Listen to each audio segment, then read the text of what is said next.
Hi, this is Miko from Arc of Gamers Philippines and you're watching the Comics Channel.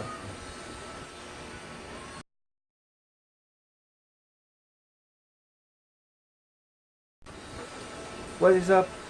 It's Miko and I'm here to share about Google Adsense payment and how to get it on Western Union.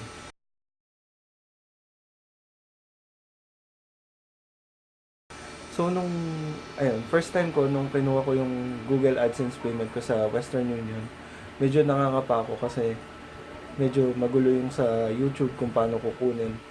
And yung tutorial dun sa mismong YouTube medyo broad kasi kung paano kukunin kasi syempre maraming bansa yung kinikater nila.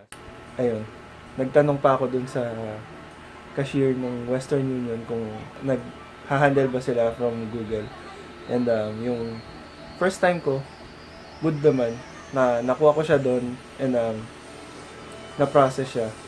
Yung second time, which is now, dapat kukunin ko na siya doon sa Save More sa malapit sa amin. Pero, yun nga, sabi ni ating cashier, hindi daw sila nagpa-process ng ganon. Person to person lang daw.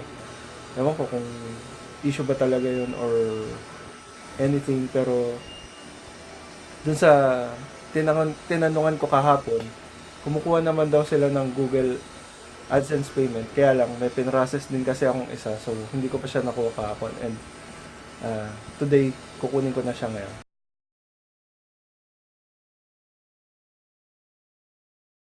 So, bago ako doon umalis, kinuha ko na yung form ng Western Union para fill upan ko. And ito yung mga kailangan nating dalhin bago tayo pumunta sa Western Union. So, ayun. Ito yung mga kailangan mo para makuha mo yung Google AdSense payment mo. Bale, need mo yung ID, yung payment slip from Western Union, and syempre, yung details mo from Google. Pinrint ko na lang para mas makita niya na malinaw. So ayan, nandito na ako ngayon para kukunin ko na yung Google payment ko dito sa CBN.